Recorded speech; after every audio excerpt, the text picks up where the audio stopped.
every 10 minutes. So I'm the one speaker today who's going to encourage you to let your minds wander. My starting premise is that sex is good, and that good sex is a gift. Sex might be one of the most joyous activities many of us ever participate in. We are sexual beings, and our bodies, no matter the size, shape, age, or condition, are beautiful. Sex serves a lot of purposes. Procreation is one, pleasure is another, feeling loved, accepted, and finding emotional fulfillment is another. Sex can also play a role in our spirituality. We are whole beings, both body and spirit, so the way we use our bodies is an expression of our spirituality. Some people choose to express their spirituality by practicing celibacy. Despite overwhelming messages to the contrary, you can be whole without a sexual partner. And all the world's traditions have seen value in claiming that way of life.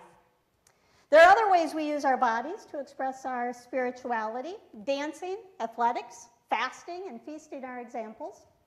We also might follow the path of sexual transcendence, where we leave the boundaries of our individual self in order to experience firsthand the creative impulse of the universe.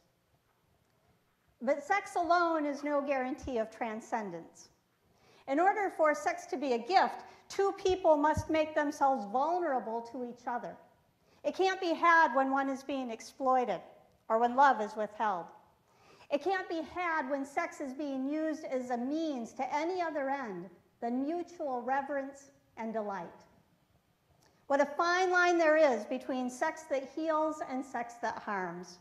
And trying to hold those two realities together is difficult.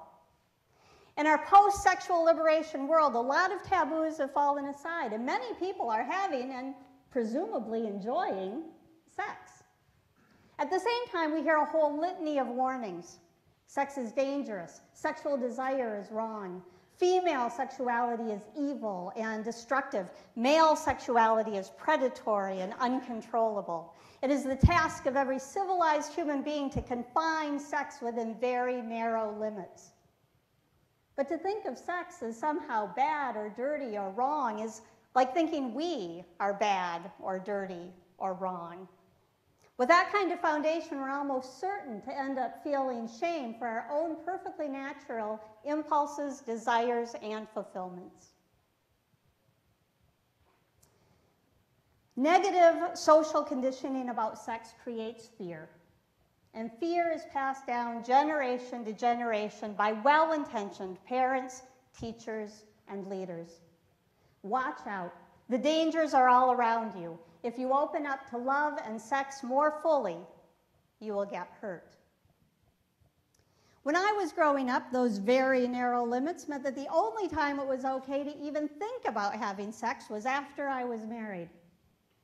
That message and the veil of guilt that draped over me kept me from having important conversations with trusted elders, including my mother, about my own blossoming sexuality. And it led me to make some pretty devastating choices in my life. My problem wasn't that I had sex with a lot of people. It was that I felt compelled to marry anyone I had sex with. I was in a catch-22. Because of my early experiences with childhood sexual abuse and the social messaging that I was hearing, I didn't believe anybody could be interested in me if they didn't have access to my body. But once I had sex, I was so filled with guilt that the only way to make it better was to get married. Today, I feel more strongly than ever that we have to find a way to talk openly, honestly, and above all, realistically about sex. And we have to have these conversations with our young people. It's just too confusing. One minute our culture is trying to demean sex, exploit it, use it as a marketing campaign, and turn it into a sport. The next minute it's trying to vilify sex and repress it. How are we supposed to make our way with these contradictory and confusing messages of our times? Navigating our sex life is difficult.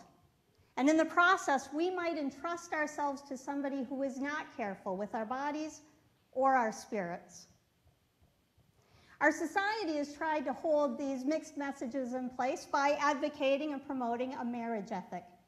According to a marriage ethic, if you are married, sex with your partner is acceptable. And if you're not married, sex is bad. But this has nothing to say to single young people.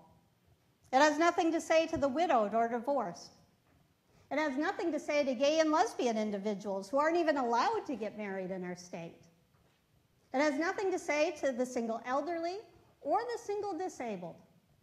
It has nothing to say to anybody who isn't, well, married. And at the same time, it implicitly condones a whole host of abusive, demeaning, and controlling behaviors as long as they take place within a legally recognized union. A sexual ethic assumes that the purpose and ultimate goal of marriage is sex, and that the purpose and ultimate goal of sex is lifelong bonding. Traditionally, marriage was an economic arrangement with a provision for raising children. Men used their financial means to secure sex. Women used sex to establish economic security and fulfill their mothering role. But in these relationships, two people often felt like they owned each other and had a right to control each other's behavior. We're not property, and we don't get to control each other. If we're going to learn to relate to each other as whole human beings, then I advocate that it's time we begin developing a sexual ethic that celebrates sex while treating it with moral integrity. A sexual ethic that begins by recognizing that every human being, no matter their sexual orientation, their marital status, or their physical capacity, has the right to enjoy sex as part of a healthy and life-giving part of their existence. A sexual ethic is in some ways individualized. There are some things that are right for me that might not be right for you, and vice versa. But by taking the time to craft my ethic, I know now consciously what is right for me.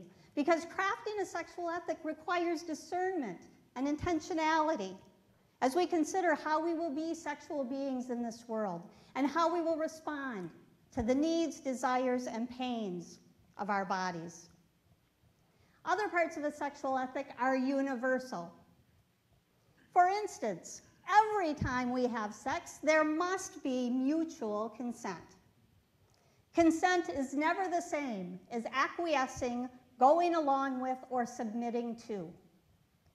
Genuine consent requires communication, an agreement that yes means yes, no means no, and maybe means maybe. No will not be punished with withdrawal or coercive tactics. And maybe requires waiting for yes without manipulation or pushing. A sexual ethic also recognizes that we need to have a degree of physical and emotional maturity to engage in sex. Rather than setting an arbitrary age of consent, we need to be able to reflect reasonably on our situation. Maturity brings with it a level of self-identity. All of us know teenagers who have been filled with angst as they try to figure out who they are. They will not find themselves in sex. Likewise, those of you as old as me know that we also have times of doubt and wonder when we're not sure who we are. We also will not find ourselves in sex. A sexual ethic also requires taking responsibility for protecting ourselves and our partner from sexually transmitted disease and unplanned pregnancy. This cannot be done effectively in the act or the morning after, but requires the kind of communication and consideration that's born out of respect for ourselves and for our partner. A sexual ethic also requires that the power and vulnerability of two people be equal. Now, certainly, we will find ourselves attracted at times to people with more or less power than we have, but we have a choice whether to act on that. If we have sex with somebody in a position of power over us, or a person whom we have power over, chances are somebody's going to end up getting taken advantage of. A sexual ethic also requires a level of relational maturity. For some people, that'll be marriage. For others, it'll mean knowing somebody enough to trust them.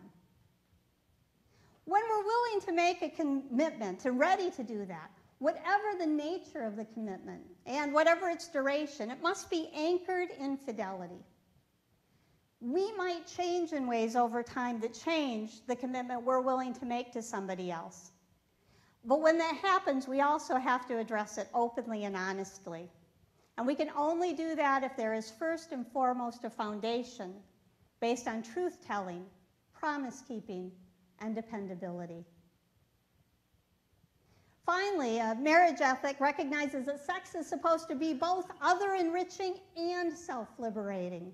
We give the gift of sex, which is kind and caring and compassionate, but we also receive the gift of sex. Sex is meant to be a joyous celebration without feelings of guilt and remorse.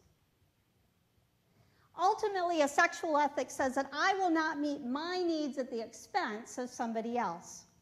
And it recognizes that there are no easy answers and no permanent resolutions, but that we enter into a time of perpetual discernment. And that's a big head start as we navigate our sex lives today. It grieves me that so many have taught for so long a separation of body and spirit. The idea that pursuing our sexuality will hinder our spiritual growth. The idea that sex is somehow dirty or unclean or sinful has robbed countless people of a truly transcendent taste of the creative passion of the universe. I can only think of one other thing that has so damaged what should be a natural embrace of our sex lives, and that's the sex industry. Veiled in the disguise of liberation and freedom from oppression, the sex industry thrives on the exploitation of human beings. And it's become so pervasive, it's as if we actually believe everybody in the trade is there by choice. What used to be shocking is now acceptable. And to not tolerate the objectification of human beings is to be labeled a prude or worse. Living by a sexual ethic destroys the illusion that we are not responsible for the darkness in society, that our actions are ours alone, that we are not intimately connected to every human being on this planet. Because that paradigm hurts everybody, men, women, and children. Those who suffer racism, sexism, poverty, and homelessness, and victims of domestic violence, rape, and incest are the most vulnerable to that abuse. All of us have a sexual history, for good or for ill.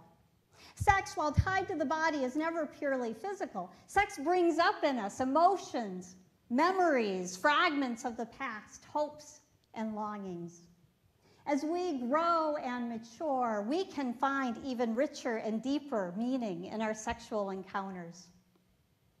We are invited by the universe to love our bodies, to relish sex, and to marvel in this very good gift. Living by a sexual ethic frees us to be fully body and fully spirit, to know the wonder of being a truly whole and holy person. Namaste.